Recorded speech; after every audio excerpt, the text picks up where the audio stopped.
ఉంటాయి, అది ఎప్పటికీ అది కథం కావాలి, అవి రోజు ఉంటూనే ఉంటుంది అది. అండ్ దానికి సాల్వ్ చేయండి సార్ అంటే మనం దానికి సాల్వ్ చేయలేము, ఎందుకంటే అది అది అసలు ఆ గొడవలు ఎందుకు ఉంటాయి అది కూడా మనకు అర్థం కావు. సో భార్యాభర్తల మధ్య అయితే గొడవలు ఉంటాయి, అది జీవితాంతం లాస్ట్ వరకు ఉంటుంది అది. ఇప్పుడు పురుషోత్తం సార్ ఉన్నారు అనుకోండి, గొడవలు ఎట్లా ఉంటాయి అది భయ్య చెప్పారు. సో పురుషోత్తం సార్ పుణ్యవాణి చెప్పారు మేడంకి ఒక టీ తీసుకోరా అంటే సరే అన్నాను ఆమె. ఇప్పుడు 20 minutes అయిపోయింది, 20 నిమిషాలు అయిపోయింది, ఆమె తీసుకురాలి. ఇప్పుడు అరుస్తున్నాడు, ఎప్పుడు తీసుకుని వస్తావు అని అడిచిండు. నా మీద అరుస్తావా అంటే నేను నీ నాన్న నేను మీ బాబు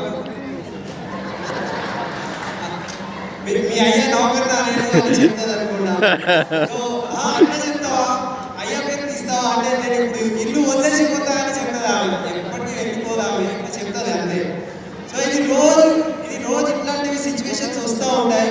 సో రాత్రికి పడుకునే టైంకి మనము మళ్ళీ హక్ చేయాలి, భార్య భర్త ఇద్దరు. సో ఐ లవ్ యూ చెప్పుకోవాలి.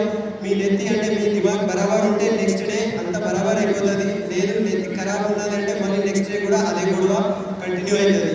మళ్ళీ నెక్స్ట్ డే కూడా రాత్రికి సో ఐ లవ్ యూ చెప్పుకోవాలి, పడుకోవాలి. మళ్ళీ నెక్స్ట్ డే నెత్తి మీద బరాబర్ ఉంటే బరాబర్ ఉంటుంది, లేకపోతే అదే